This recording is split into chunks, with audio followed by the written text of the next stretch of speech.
ఆనందపూర్ గ్రామంలో ఒక్కటే హోటల్ ఉండేది, లాలాగారి హోటల్. ఈ హోటల్లో మున్నా ఇంకా బన్సీ పనిచేసేవారు. ఇద్దరు మంచి మిత్రులు. బన్సీ వంట చేసేవాడు, ఇంకా మున్నా ఒక వెయిటర్. బన్సీ అన్నా, ఇవాళ నేను ఇంటి నుంచి భోజనం తెచ్చుకోలేదు.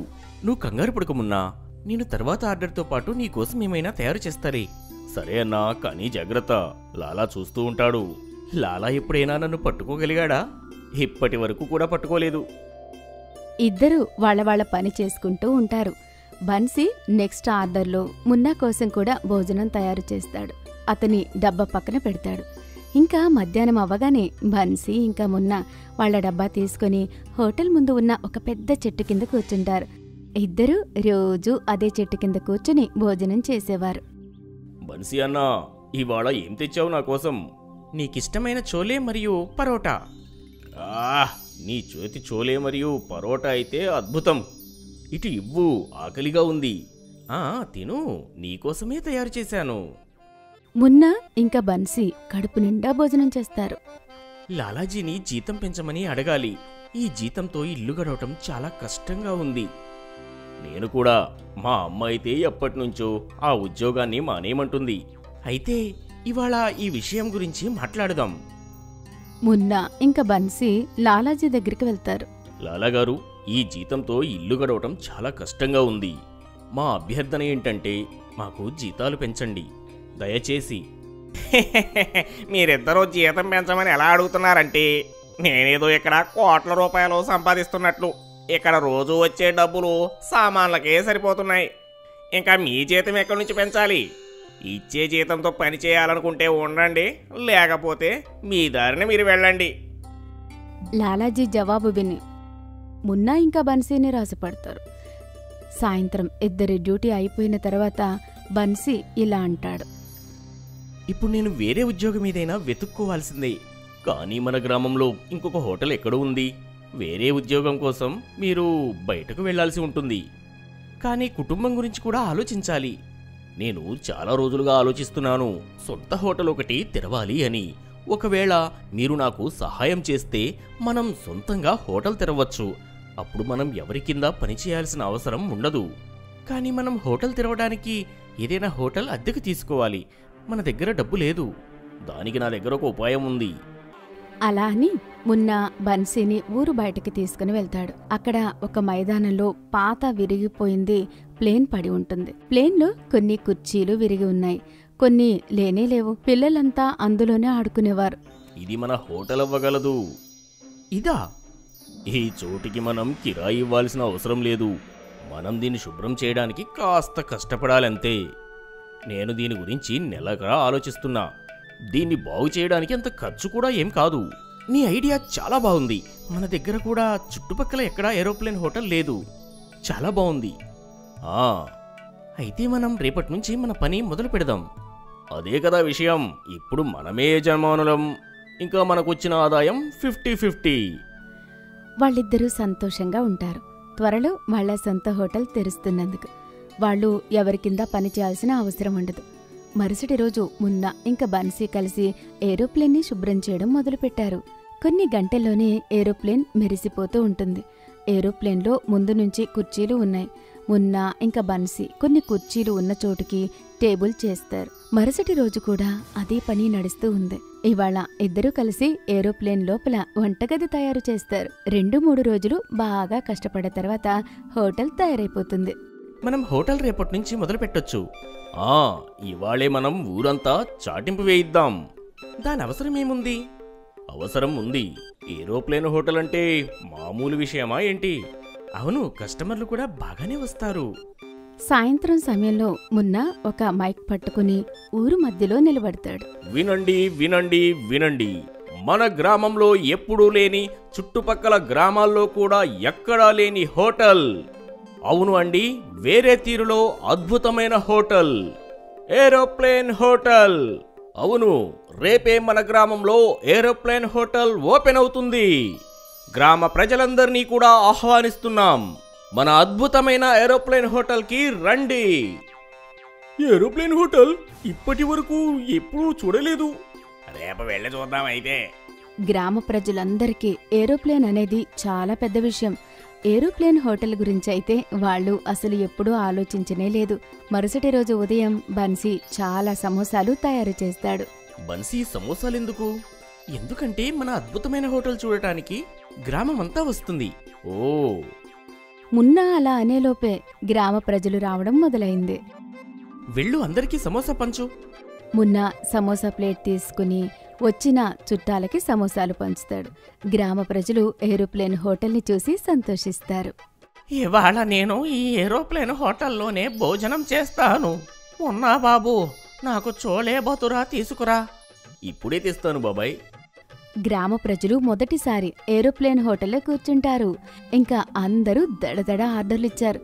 ఇంకా మున్నా ఇంకా బన్సీ హోటల్ మొదటి రోజే ఫేమస్ అయింది. హోటల్ బయట పెద్ద లైన్ కట్టారు. మరుసటి రోజు కూడా అదే పరిస్థితి.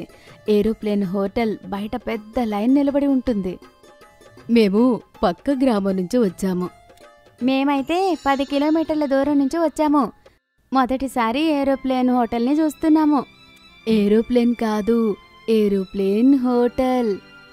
మున్నా ఇంకా బన్సీ కస్టమర్లను మేనేజ్ చేయడానికి చాలా ప్రయత్నిస్తారు. వాళ్ళిద్దరూ ఇంకొంతమందిని పనికి పెట్టుకున్నారు. ఇద్దరి ఏరోప్లేన్ ఐడియా పనిచేసింది. రోజు రోజుకి వాళ్ళ ఆదాయం పెరుగుతూ పోయింది. వాళ్ళ దగ్గరికి ఎంతమంది కస్టమర్లు వస్తారు అంటే వాళ్ళకి ఊపిరి తీసుకునే సమయం కూడా ఉండదు. మున్నా ఇంకా బన్సీ చాలా సంతోషిస్తారు. ఇలా జరుగుతుందని అస్సలు అనుకోలేదు. మనం లాలా దగ్గర ఉద్యోగం మొదలుపెట్టి మంచి పని చేశాం. ఈ హోటల్ పెట్టుకున్నాం, మంచిదయింది. ఏరోప్లేన్ హోటల్ వల్ల బన్సీ ఇంకా మున్నాకి మంచి సంపాదన వస్తుంది. బన్సీ తన ఇంటిని పెద్దది చేసుకుంటాడు. ఇంకా మున్నా ఒక కొత్త ఇల్లు కొనుక్కుంటాడు. ముందు వాళ్ళిద్దరూ ఒక హోటల్లో పనిచేసేవారు. ఇప్పుడు వాళ్ళ సొంత హోటల్లో చాలా మంది పనిచేస్తున్నారు. ఎవరనుకున్నారు ఇదంతా సాధ్యమవుతుంది అని? మున్నా ఐడియా తన విజయానికి దారి. మున్నా కాస్త వేరుగా ఆలోచించాడు. ఏరోప్లేన్ హోటల్, అది వాళ్ళ ఇద్దరి జీవితాన్ని మార్చేస్తుంది. సోన్పూర్ గ్రామం వెదురు వ్యవసాయానికి చాలా ఫేమస్.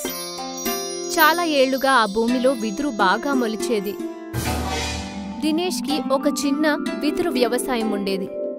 అతని కొడుకు రాజేష్ కూడా అతనితో కలిసి పనిచేసేవాడు. బాబు రాజేష్, మనకి బ్యాంబూ ఒక ఆర్డర్ వచ్చింది.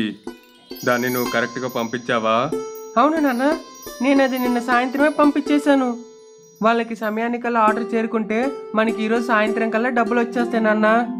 సాయంత్రం అవ్వగానే దినేష్ వాళ్ళ ఇంటి ముందు ఒక వెదురు ట్రక్ నిల్చుంటుంది. అరే, ఈ ట్రక్ ఎందుకు తిరిగి వచ్చింది? ఇది బ్యాంబూని అప్పచెప్పి డబ్బులు తీసుకురావాలి కదా. దినేష్ వాళ్ళ అబ్బాయి రాజేష్ని పిలిచారు. రాజేష్ ఇంటి నుండి బయటికొచ్చాడు. కానీ చూడ్డానికి చాలా బాధపడుతున్నట్టుంది. రాజేష్, ఇటు చూడు, ఈ ట్రక్ తిరిగి వచ్చేసింది. హా నాన్న, నాకు తెలుసు. నాకు సిటీలో ఉన్న మన బ్యాంబూ కొనే వాళ్ళ దగ్గర ఫోన్ వచ్చింది. వాళ్ళకి మనకంటే తక్కువ ధరలో బ్యాంబూ దొరుకుతుందంట. అందుకే వాళ్ళు మన దగ్గర బ్యాంబూ కొనరంట. అరే, వాళ్ళు ఏది చెప్పకుండా అలా ఎలా చేస్తారా? మనకి డబ్బులు ఎంత అవసరం కదా. ఇప్పుడు ఈ బ్యాంబూస్ అన్నిటినీ ఏం చేస్తాం మనం? నువ్వు వాళ్ళకి చెప్పు, మనం బ్యాంబూ తక్కువ రేటుగా ఇస్తామని. అయ్యో నాన్న, నేను వాళ్ళతో మాట్లాడాను. కానీ వాళ్ళు ఇప్పుడు ఏ విధంగా మన యొక్క బ్యాంబూని తీసుకోవడానికి సిద్ధంగా లేరు. నేను వాళ్ళకి ఇలా కూడా చెప్పాను నాన్న, తక్కువ ధరకే బ్యాంబూని ఇస్తామని కూడా. అయినా కూడా వాళ్ళు ఒప్పుకోలా. రాజేష్ ఇంకా దినేష్ ఇద్దరూ ఈ ఆర్డర్ నుండి చాలా ఎదురుచూశారు. ఎందుకంటే కొద్ది రోజుల నుంచే వాళ్ళ బిజినెస్ చాలా లాస్లో వెళ్తూ ఉండేది. ఇప్పుడు ఇంత పెద్ద ఆర్డర్ రిటర్న్ అవడం వల్ల వాళ్ళకి వాళ్ళ ఫ్యూచర్ చాలా భయమేస్తూ వచ్చింది. ఒకరోజు రాజేష్ వాళ్ళ నాన్న దినేష్ దగ్గరికెళ్ళి ఇలా చెప్తూ ఉంటారు. అయ్యో నాన్న, మీరు అస్సలు బాధపడకండి. నేను ఆలోచించేశా. మనం ఇప్పుడు ఇంత బ్యాంబూని ఏం చేద్దామో అని. ఏం చేద్దామని నాన్న? నాకు ఎలాంటి ఆలోచన కూడా తట్టట్లేదు. నేను నాకు తెలిసిన మిత్రుల దగ్గర సహాయం కోసం ట్రై చేశాను. కానీ ఎవరు మనకి సహాయం చేస్తానికి సిద్ధంగా లేరు. ఇప్పుడు అందరి పరిస్థితి బాలేదు. మార్కెట్లో కూడా బాంబు యొక్క ధర తగ్గిపోతుంది. హా నాన్న, నేను అదే ఆలోచించాను. మనం ఇప్పుడు బాంబు యొక్క వ్యాపారం చెయ్యొద్దని. అరే నాన్న, మనకి వేరే దారుందేంటి? మనం ఇంకేం చేయగలం? అంటే నాన్న, మనం పిజ్జా చేద్దాము. ఏంటి, పిజ్జానా? అదెట్లా? నాన్న, సిటీలో ఉన్న నా ఫ్రెండ్ నుండి ఫోన్ వచ్చింది. వాడికి మన పరిస్థితి చెప్పాను. వాడు నాకు బ్రహ్మాండమైన ఐడియా ఇచ్చాడు. సిటీలో పిజ్జా క్రేజ్ ఎక్కువ. విధమైన పిజ్జా దొరుకుద్ది. అందులో ఒక స్పెషల్ పిజ్జా ఉంది, అదే బాంబూ పిజ్జా. అది బాంబూ లోపల నుంచి తీసి పిజ్జా తయారు చేస్తారు. మనం కూడా బాంబూ పిజ్జాని చేద్దాం నాన్న. అరే నాన్న, కాకపోతే మనకి ఈ విషయం మీద అసలేం తెలియదుగా. నాన్న మీరు చింతించకండి, నా మిత్రుడు చెప్పాడు వాడు నాకు సహాయం చేస్తాడని. రాజేష్ దినేష్తో కలిసి బాంబూ పిజ్జాకు కావలసిన ఏర్పాట్లని చేశాడు. తర్వాత కొద్ది రోజుల్లోనే అతను వెదురుతో పిజ్జా చేయడం నేర్చుకున్నాడు. ఆ తర్వాత ఒక షాప్ ఓపెన్ చేయాలని రాజేష్ నిర్ణయించుకుంటాడు. తర్వాత రాజేష్ దినేష్ ఇద్దరూ వెదురుతోనే పిజ్జా షాప్ని ఏర్పాటు చేస్తారు. తర్వాత ఆ హోటల్ కోసం తలుపులు, చైర్లు, విండోసు ఇలా అన్నీ వెదురుతోనే చేయబడింది. హోటల్ ప్రారంభించిన మొదట్లో ఎవరూ రాలేదు. కానీ ఒకరోజు 2 కాలేజ్ స్టూడెంట్స్ వాళ్ళ షాప్కొస్తారు. అరే మామ సురేష్, ఇది చూడరా ఎంత బాగుందో హోటల్, మొత్తం బ్యాంబూతో చేశారు. ఇక్కడ రాశారు వీళ్ళ స్పెషాలిటీ బాంబూ పిజ్జానంట్రా. సరే పదరా లోపలికి, మనం కూడా వెళ్ళి బాంబూ పిజ్జాని ట్రై చేద్దాము. నేను ఆర్డర్ పెడతాను రా. సురేష్ ఇంకా వివేక్ 2 బాంబూ పిజ్జాని ఆర్డర్ చేశారు. అరే వివేక్, ఇక్కడ మొత్తం చూసావరా నువ్వు? అసలు అన్ని వస్తువుల్ని కూడా బాంబూతోనే సిద్ధం చేశారు. అది అటు చూడ బాంబూ స్టూల్ ఎంత బాగుందో కదా. ఈ రోజులు ఎక్కడ చూసినా ప్లాస్టిక్, కానీ ఇది మొత్తం ఈకో ఫ్రెండ్లీ హోటల్ కదా. ఈ విధంగా మనం అందరం ఈకో ఫ్రెండ్లీ వస్తువుల్ని వాడటం ప్రారంభించాలి. నేను వెళ్ళి హోటల్ ఓనర్తో మాట్లాడతాను, ఆయనకి అసలు ఇలాంటి ఐడియా ఎలా వచ్చిందని. వివేక్ ఇంకా సురేష్ దినేష్ ని పిలిచి దీని గురించి విచారించారు. మీ హోటల్ నిజంగానే బాగుంది, మీకు ఈ ఐడియా ఎలా వచ్చింది అసలు? దినేష్ ఆ 2 అబ్బాయిలకి అతని మొత్తం కథ చెప్పారు. దినేష్ ఇంకా వివేక్ కి వాళ్ళొక ఇన్స్పిరేషన్ స్టోరీ చాలా బాగా నచ్చింది. ఏంటి మీ యొక్క బిజినెస్ మంచిగానే వెళ్తుంది కదా, మీరు అన్ని బానే ఉంది కదా? చూడండి, అంటే ఇప్పుడు మేము అంత మంచిగానే వెళ్ళటం లేదు, కానీ నేను ఇంకా నా సాయశక్తిలో ప్రయత్నించి మంచిగా డెవలప్ చేస్తాను. మీరు చాలా డిఫరెంట్గా ఉన్నారు. మీరు ఖచ్చితంగా లాభాల బాట పడతారు. మేము మీకు సహాయం చేయాలనుకుంటున్నాము. మాకొక యూట్యూబ్ ఛానల్ ఉంది, అందుట్లో మేము కొత్త విషయాలన్నీ వేస్తాము. మీరు పర్మిషన్ ఇస్తే మీ యొక్క హోటల్ గురించి మా యొక్క యూట్యూబ్ ఛానల్లో పూర్తిగా వివరించి వేస్తాము. అలాగే ఇన్స్టాగ్రామ్లో కూడా. ఈ విధంగా ఇంకొంతమంది జనాలకి, అలాగే కాలేజ్ స్టూడెంట్స్కి మీ యొక్క హోటల్ గురించి బాగా తెలుస్తుంది. అలాగే మీరు ఫేమస్ అవుతారు. సురేష్ ఇంకా వివేక్ ఆ బాంబూ పిజ్జాని తిన్నారు. ఇద్దరికి ఆ పిజ్జా చాలా నచ్చింది. ఇద్దరు వాళ్ళ కాలేజ్ ఫ్రెండ్స్ కి కూడా ఒక 10 పిజ్జాలు ప్యాక్ చేయమన్నారు. మరుసటి రోజు వాళ్ళు వాళ్ళ టీం మెంబర్స్ అందరినీ తీసుకుని దినేష్ ఒక వెదురు హోటల్ని ఒక మంచి వీడియో చేశారు. తర్వాత ఆ వెదురు పిజ్జాని తయారు చేసే విధాన్ని కూడా వీడియో తీశారు. దాని తర్వాత వాళ్ళు ఆ వీడియోని యూట్యూబ్లో అప్లోడ్ చేశారు. మీరు మాకు సహాయం చేస్తానికి ప్రయత్నిస్తున్నారు, దానికి నేను బాగా మీకు కృతజ్ఞత ఉన్నాను. అయ్యో లేదు అంకుల్, ఇలాంటి విషయాల్ని ప్రమోట్ చేస్తామే మా బాధ్యత. ఈ రోజుల్లో మా అందరికీ ఇలాంటి పర్యావరణాన్ని రక్షించే ఒక ఈకో ఫ్రెండ్లీ హోటల్ చాలా ముఖ్యమే అంకుల్. ఈ వీడియో ద్వారా మాకెంతవరకు లాభం వస్తుందో అది మీకు ఇస్తాము. అరే వివేక్, బాంబూ పిజ్జా యొక్క రెసిపీ 1 గంటలో 1,00,000 వ్యూస్ వచ్చాయిరా. 10,000 లైక్లు, అలాగే 1000 కమెంట్లు ఉన్నాయి. ఇదైతే మన ఛానల్లో ఇప్పటి వరకు ఇదే పాపులర్ వీడియో అయిపోయింది. ఇప్పుడు ఈ బాంబూ ఎకో ఫ్రెండ్లీ హోటల్ ద్వారా చాలా మందికి తెలుస్తుంది. అంకుల్, మీరు ఇప్పుడు ఫేమస్ అవుతున్నారు. ఇలా నాన్న కొడుకు ప్రారంభించిన వెదురు హోటల్ చాలా ఫేమస్ అయింది. తర్వాత కొంచెంగా వాళ్ళు మిగతా సిటీస్ లో కూడా బ్రాంచెస్ ప్రారంభించారు. ఇలా ఈకో ఫ్రెండ్లీ బాంబూ హోటల్ ఇంకా పిజ్జాని వాళ్ళు రాజ్యం మొత్తం ఫేమస్ చేసేశారు. మోహన్ లాల్ గ్రామంలో బాగా సంపాదించిన రైతు. కాని తన భార్య గాయత్రి అనారోగ్యం వల్ల పొలాలన్నిటినీ అమ్మేస్తాడు. అందుకే అతను ఇంటి దగ్గర పరాటాల దుకాణం పెడతాడు. కొద్ది కాలంలోనే అతని రుచికరమైన పరాటాలు చుట్టుపక్కల వాళ్లను బాగా ఆకర్షిస్తుంది. సుమిత్ర రాజుల స్కూల్ దగ్గర ఒక పిజ్జా దుకాణం తెరుస్తారు. దాని ప్రచారం రేడియో, న్యూస్ పేపర్ ఇంకా ఆటోల మీద పోస్టర్లను అతికించి ప్రచారం చేయబడుతుంది. నిన్న మేము ఒక పిజ్జా తిన్నాం, చాలా బాగుంది. నేను మా నాన్నగారు కార్ పార్క్ చేసి పిజ్జా ఆర్డర్ ఇచ్చిన తర్వాత 1 గంట సేపు వెయిట్ చేసాం. అప్పుడు పిజ్జా ఇచ్చారు. అలాగా? ఆ పిజ్జా అంత బాగుందా రాజు? లేకపోతే మరేంటి, మిమ్మల్ని అయితే అసలు గాడ్ లోపలికే రానివుడు. ఎందుకని రానివుడు? ఎందుకంటే అదేమి మీ నాన్న పెట్టిన ఫుట్పాత్ బండి లాంటిదేమీ కాదులే. ఎవరు పడితే వాళ్ళు వెళ్ళి రావడానికి. ఆ దుకాణానికి కూడా ఒక స్టేటస్ ఉంది.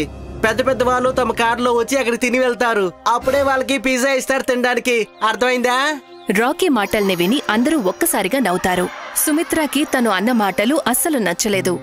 రాజు స్కూల్ నుంచి ఇంటికి వెళ్లేటప్పుడు పిజ్జా దుకాణం దగ్గర జనాలు గుమ్మికూడి ఉండడం చూసి ఆగుతాడు. సుమిత్ర తనకి నచ్చచెప్పి ఇంటికి తీసుకువెళ్తుంది. నాన్నగారు మాకు పిజ్జా తినాలనుంది. సరే బాబు, వీలైనప్పుడు తీసుకెళ్తాను. ఇప్పుడు వేడివేడి ఆలు పరాటాలు చేశాను, అవి తినండి. నాకు పరాటా వద్దు, నాకు పిజ్జా తినాలనుంది. చూడు రాజు, పిజ్జా చాలా ఖరీదుగా ఉంటుంది. అంత డబ్బు మన దగ్గర లేదు. నీకు నేను పిజ్జా ఇప్పించలేను, కానీ నేను మాట ఇస్తున్నాను, ఒకరోజు నీకు తప్పకుండా పిజ్జా ఇప్పిస్తాను. లేదు నాన్నగారు, నాకు రేపే పిజ్జా కావాలి. నాకు పిజ్జా ఇప్పించకపోతే నేను ఏమీ తిన్ను. రాజు, మొండికేయద్దు. నాన్నగారు చెప్తున్నారు కదా, ఒకరోజు మనకి పిజ్జా ఇప్పించడానికి తీసుకెళ్తాను అని. లేదక్క, నాకు రేపే పిజ్జా కావాలి. రాకీ అన్నయ్య స్కూల్లో చెప్పాడు కదా పిజ్జా ఎంతో టేస్టీగా ఉంటుందని. చూడు రాజు, తను ఒక డాక్టర్ కొడుకు. వాళ్ళ దగ్గర బోలెడని డబ్బులుంటాయి. పద, ఇక పరాటా తిను. పరాటాలు తిని పిల్లలు నిద్రపోతారు. కాని మోహన్ లాల్కి మాత్రం కొంచెం కూడా నిద్ర పట్టదు. తను తన పేదరికాన్ని దూషిస్తూ ఉంటాడు. తన పిల్లల కోరికలను తీర్చలేని నిస్సహాయుడిని అయిపోయాను అని చాలా బాధపడతాడు. అతని కళ్లల్లో నీళ్లు తిరుగుతాయి. అలా ఆలోచిస్తూ కాసేపటికి నిద్రపోతాడు. మర్నాడు ఉదయం పిల్లలు స్కూలుకు వెళ్తారు. అప్పుడు కూడా క్లాసులో అందరూ పిజ్జా గురించే మాట్లాడుకుంటూ ఉంటారు. ఫ్రెండ్స్, రేపు నా పుట్టినరోజు. రేపు నా తరపున మీ అందరికీ సాయంత్రం పిజ్జా పార్టీ ఇస్తున్నాను. రేపు సండే కదా, మన స్కూల్ కి సెలవు కూడా ఉంటుంది. రేపు సాయంత్రం మీరందరూ మంచి మంచి బట్టలు వేసుకొని మా ఇంటికి వచ్చేసేయండి, ఓకేనా? అన్నా, మేం కూడా వస్తాం. నువ్వు మాకు చెప్పలేదే. లేదు, మీరు అక్కడికి రాకూడదు. అక్కడికి అందరూ గొప్ప గొప్ప వాళ్ళు వస్తారు. స్టేటస్ ఉన్న వాళ్ళు మాత్రమే వస్తారు. నువ్వు వెళ్ళి పరాటాలు తిను. పద రాజు, వీళ్ళ పిజ్జా కంటే మన పరాటాలు చాలా రుచికరంగా ఉంటాయి. వెళ్ళు. కోతికేం తెలుస్తుంది అసలైన రుచి అంటే ఎలా ఉంటుందని. స్కూల్ బయట ఒక పిజ్జా పోస్టర్ అంటించి ఉంది కదా, దాన్ని చూసుకుంటూ పరాటాలు తినండి. పిజ్జారే తింటున్నారు అనుకోండి.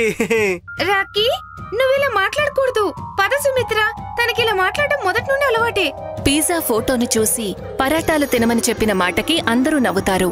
సుమిత్రకి రాజుకి చాలా కోపం వస్తుంది. ఇద్దరు ఇంటికి వెళ్తారు. ఏంటి రాజు, నువ్వు ఎందుకలా మొహం దిగులుగా పెట్టుకున్నావు? అది నాన్నగారు, విషయం ఏంటంటే రేపు రాకీది పుట్టినరోజు కదా, తనందర్నీ పిలిచాడు. మమ్మల్ని పిలవలేదు, ఎందుకంటే అక్కడికి గొప్ప గొప్ప వాళ్ళు వస్తారు. ఓహో, ఇంత చిన్న విషయానికేనా? రేపు నేను మీ ఇద్దరి కోసం అదిరిపోయే ఆలు పరాటా చేస్తాను. మన అందరం అక్కడ పార్టీ చేసుకుందాం. కానీ నాకు పరాటా తినాలని లేదు. నాకు పిజ్జా మాత్రమే కావాలి. నాకు పిజ్జా తినాలని ఉంది. బాబు, నేను చెప్పాను కదా, ప్రస్తుతానికి నా దగ్గర మీకు ఫీజు కట్టడానికే డబ్బులు లేవు. పిజ్జా ఎలా కొనివ్వగలను? ఆ మాట చెప్పి మోహన్ లాల్ ఎంతో బాధపడి ఇంటి నుండి బయటికి వెళ్లిపోతాడు. రాజు, నువ్వలా అనకుండా ఉండాల్సింది. పిజ్జా గురించి వదిలేసే నువ్వింకా. డబ్బులున్నప్పుడు తప్పకుండా మన పిజ్జా తిందాము. ఇంతవరకు మన దగ్గర ఎప్పుడైనా డబ్బులున్నాయా అక్క? అందరూ కొత్త బట్టలు వేసుకుంటున్నారు, కానీ మనం 2 ఏళ్ల నుండి ఇవే బట్టలు వేసుకుంటున్నాం. మనం ఎప్పటికీ పిజ్జా తినలేమా అక్క? అటువంటిదేమీ లేదు రాజు, మనం ఏదో ఒక రోజు తప్పకుండా పిజ్జా తిందాం. ఆ రోజు రాత్రి రాజు భోజనం చెయ్యడు. ఇంట్లో ఎవరూ ఏమీ తినరు. మోహన్ లాల్ ఉదయాన్నే లేచి బజారుకి వెళ్తాడు. తిరిగి వచ్చి చూసేసరికి రాజు ఇంకా నిద్రపోతూ ఉంటాడు. రాజు ఇంకా అలిగున్నాడని సుమిత్ర చెప్తే తెలుస్తుంది. తను అంతవరకు ఏమీ తినడు. లే బాబూ, ఇవాళ నేను మీ ఇద్దరికి పరాటా పిజ్జాలు తినిపిస్తాను. ఇక లే. నాన్నగారు, నేను మీకు చెప్పాను కదా, నాకు పిజ్జా ఇచ్చేంత వరకు నేను అసలేమీ తిన్నని. మోహన్ లాల్ పరాటా మీద చీజ్, ఫ్రూట్స్ ఇంకా సాలెడ్ వేసి పిజ్జా చేస్తాడు. కాని ఎంతో చెప్పిన తర్వాత కూడా రాజు దాన్ని తినడు. సుమిత్ర కూడా రాజుకి నచ్చచెప్పడానికి పూర్తిగా ప్రయత్నిస్తుంది, కాని విఫలమవుతుంది. ఆ రోజు కూడా అందరూ ఆకలితోనే పడుకుంటారు. అర్ధరాత్రి వేళ రాజుకి బాగా ఆకలేస్తుంది. తను కిచెన్లోకి వెళ్లి మూతపెట్టిన పరాటా పిజ్జాని తింటాడు. తనకది బాగా నచ్చుతుంది. తను పరాటా పిజ్జాని మొత్తం ఖాళీ చేస్తాడు. మోహన్ లాల్ చాటుగా తను తినడం చూసి సంతోషిస్తాడు. ఉదయాన్నే లేచి మోహన్ లాల్ బజారుకు వెళ్తాడు. తిరిగి వచ్చాక సుమిత్రాని పిలుస్తాడు. సుమిత్ర, అమ్మా సుమిత్ర, వస్తున్నాను నాన్నగారు. ఇవిగో డబ్బులు. సాయంత్రం స్కూల్ నుండి తిరిగి వచ్చేటప్పుడు పిజ్జా కొనుక్కుని రండి. కానీ నాన్న, డబ్బులు ఎక్కడి నుండి వచ్చాయి? ఎక్కడి నుండే వచ్చాయిలే. అన్నట్టు నేను టిఫిన్ బాక్స్లో పరాటా పిజ్జా పెట్టాను, మర్చిపోకుండా తినండి. సుమిత్ర ఇంటి నుండి స్కూల్కి బయలుదేరేటప్పుడు ఇంటి బయట నాన్న సైకిల్ లేకపోవడం గమనిస్తుంది. సైకిల్ని అమ్మి డబ్బు తీసుకొచ్చారని తనకి వెంటనే అర్థమవుతుంది. సుమిత్ర, రాజు స్కూల్కి వెళ్తారు. క్లాస్లో రాకీ పిజ్జా పార్టీ గురించి చర్చలు జరుగుతూ ఉంటాయి. అందరూ కూడా పిజ్జా బావుంది అని మెచ్చుకుంటూ ఉంటారు. లంచ్లో సుమిత్ర, రాజు కలిసి పరాటా పిజ్జా తింటూ ఉంటారు. అంతలో రీటా వస్తుంది. అరే, మీరిద్దరూ అసలు ఏం తింటున్నారు? దీనిని మా నాన్నగారు తయారు చేశారు. పరాటా పిజ్జా అంటారు దీన్ని. అవును, ఈ స్పెషల్ డిష్ మా నాన్నగారు చేశారు. ఇదిగో, నువ్వు కూడా తిను, చాలా రుచిగా ఉంటుంది. భలేగా ఉంది, చాలా రుచిగా ఉంది ఈ పిజ్జా. ఈ పరాటా పిజ్జా నిజంగా చాలా చాలా బాగుంది. చూడండి, వచ్చి చూడండి, పరాటా పిజ్జా అంట. నిన్న పార్టీలో తిన్న పిజ్జా కంటే ఇది చాలా చాలా బాగుంది. సుమిత్ర, ప్లీజ్ నాకు కూడా ఒకటి ఇవ్వవా? తప్పకుండా రాకీ, ఇదిగో తీసుకో. భలే, నిజంగా చాలా టేస్టీగా ఉంది పరాటా పిజ్జా. నేను ఇంతవరకు నా జీవితంలో ఎప్పుడు ఇటువంటి పిజ్జా తినలేదు సుమిత్ర. కొంత సమయంలోనే చుట్టుపక్కల పరాటా పిజ్జా గురించి అందరికీ తెలుస్తుంది.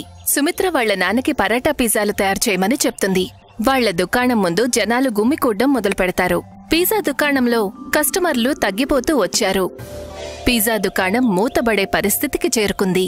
అప్పుడే ఒకరోజు పిజ్జా దుకాణం యజమాని స్వయంగా మోహన్ లాల్ దగ్గరికి వచ్చాడు. మోహన్ లాల్ గారు, మీ పరాటా పిజ్జా గురించి నేను చాలా గొప్పగా విన్నాను. ఇవాళ టేస్ట్ కూడా చేశాను. నిజంగానే చాలా బాగుంది. మీ చేతుల్లో ఏదో మాయ దాగుందండి. ధన్యవాదములు. మనిద్దరం కలిసి పనిచేస్తే ఎలా ఉంటుంది? మీరు నా దుకాణాన్ని ఉపయోగించుకోండి. నేను ఫండింగ్ ఇంకా మార్కెటింగ్ చూసుకుంటాను. వచ్చిన ప్రాఫిట్ ని మనం సగం సగం పంచుకుందాం. మోహన్ లాల్ కి ఆ ప్రపోజల్ నచ్చుతుంది. వాళ్ళిద్దరూ కలిసి పనిచేస్తారు. పరాటా పిజ్జా టేస్ట్ అలాగే మంచి మార్కెటింగ్ వల్ల త్వరలోనే వాళ్ల దుకాణం ఎన్నో చోట్ల తెరవబడుతుంది. ఇప్పుడు మోహన్ లాల్ సేటు మోహన్ లాల్ గా మారిపోయాడు. అతను నగరంలో ఒక పెద్ద ఇల్లు కొనుక్కుంటాడు.